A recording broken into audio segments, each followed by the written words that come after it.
Have you ever noticed what some people do when they feel hurt? They don't argue. They don't raise their voice. They don't fight to prove their point. Instead, something quieter happens. They slowly disappear into silence. Not the peaceful silence that comes from calmness or indifference. This silence feels different. It feels like someone is quietly leaving the room, even though they are still standing right in front of you. You can see it in the smallest changes. Their answers become shorter. Their eyes begin looking away. Their posture closes in, as if their body is trying to protect something fragile inside. The conversation may continue, but emotionally, they are no longer part of it. From the outside, this reaction can be confusing. Some people interpret it as coldness, stubbornness, or arrogance. It may look like they simply don't care enough to explain themselves. But silence is not always the absence of emotion. Sometimes, it is what happens when a person is feeling more than they know how to safely express. Inside, their mind may be racing through dozens of thoughts at once. Words form, disappear, and return in different versions. They want to explain what hurt them, but a deeper instinct takes over. Step back. Not because they want to create distance, but because distance feels safer than being misunderstood again. Psychology often describes this pattern as emotional withdrawal. It is a coping response that can appear when someone feels emotionally overwhelmed, threatened, or unsafe. The danger is usually not physical. It is emotional. It is the possibility of being judged, dismissed, criticized, or having their words used against them. When the nervous system senses that kind of threat, some people move toward the conflict. Others instinctively move away. For them, silence becomes a shield. This pattern rarely develops without a reason. Most people who withdraw have tried doing the opposite before. They tried explaining their feelings. They tried saying what hurt them. They asked to be understood. But perhaps their emotions were minimized. Maybe they were told they were too sensitive. Perhaps their words were interrupted, twisted, or turned into another argument. After enough experiences like this, the mind begins recognizing a pattern. Speaking up does not always make things better. Sometimes it makes everything worse. That realization usually does not arrive as one dramatic decision. It develops quietly, through repeated moments of emotional exhaustion. Eventually, the mind adopts a strategy that feels more predictable. Instead of explaining, they pause. Instead of defending themselves, they step back. Instead of revealing their feelings, they keep everything inside. Silence prevents the argument before it begins. It removes the risk of saying the wrong thing. Most importantly, it protects them from the familiar pain of being misunderstood again. Over time, this stops being a temporary reaction. It becomes an automatic psychological pattern. For many people, the pattern begins in childhood. Children naturally communicate what they feel. When they are sad, they cry. When they are confused, they ask questions. When something hurts, they look toward the people they trust. But the response they receive teaches them whether emotional expression is safe. Imagine a child saying, "That hurt my feelings."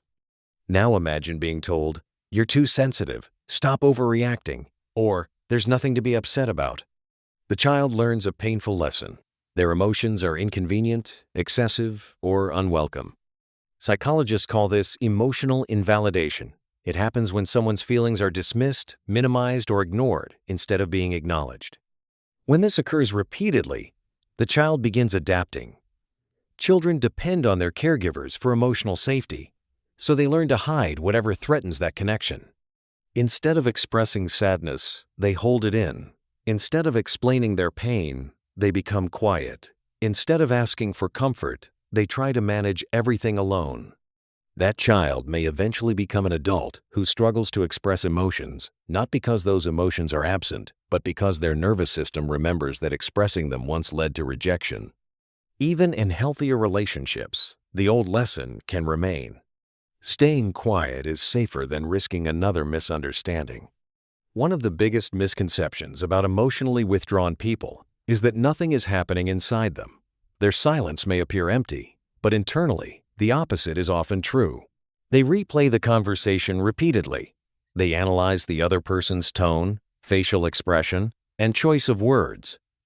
They question their own interpretation. Did I misunderstand? Did I do something wrong? Would explaining myself help, or would it make everything worse? While these thoughts are moving through their mind, they are also trying to regulate the hurt, frustration, fear, and confusion underneath them. So they process everything privately. They hold long conversations inside their own head, organizing feelings and explanations that may never be spoken aloud. Many of these people understand their emotions surprisingly well. Give them time to write or reflect, and they may explain exactly what they felt. But during an emotionally intense moment, when someone is waiting for an immediate answer, their voice disappears. The thoughts are still there. The words simply feel blocked. Their throat may tighten. Their chest becomes heavy. Their mind suddenly goes blank. It can feel as though the words are trapped somewhere between the brain and the mouth. This reaction can be connected to the freeze response. Most people know about fight or flight, but freeze is another survival response. When the nervous system detects danger, the body may temporarily reduce action. Muscles tense. Speech becomes difficult.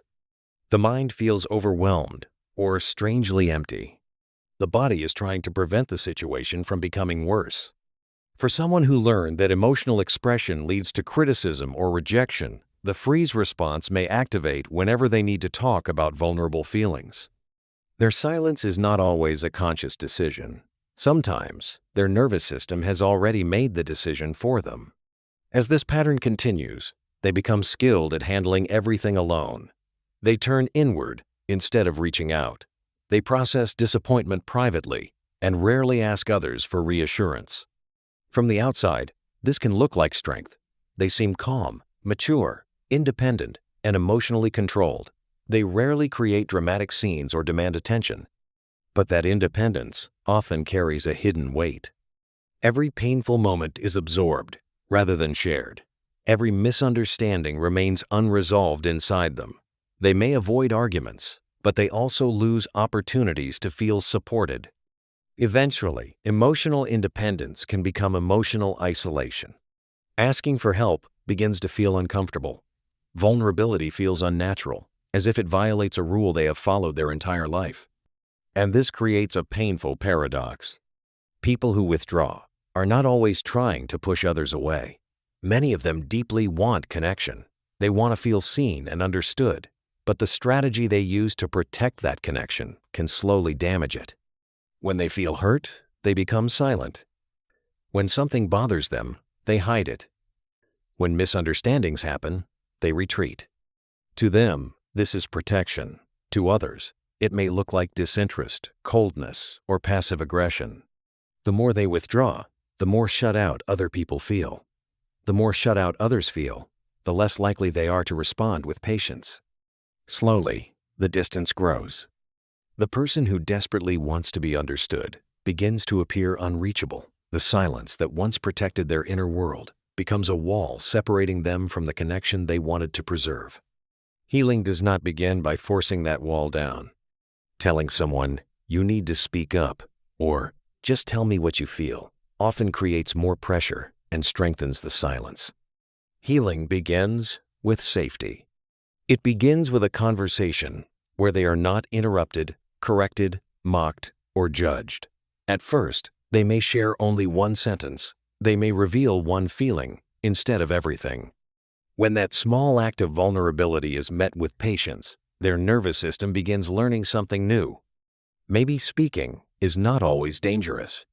Over time, being consistently heard rebuilds trust. Trust that their emotions are valid. Trust that their voice matters. Trust that closeness does not always end in misunderstanding. Little by little, the silence begins to soften. Because silence was never what they truly wanted. It was simply the safest form of protection they knew. If you go quiet when you're hurt, know that you are not cold, broken, or alone. Your silence may have protected you once, but with the right people and enough safety, you can slowly learn that your voice deserves to be heard. Share your experience in the comments. Your story may help another quiet person feel understood. And if you enjoy exploring the hidden psychology behind human behavior, like this video, and subscribe to the channel for more insights into the parts of the mind that people often feel but rarely put into words.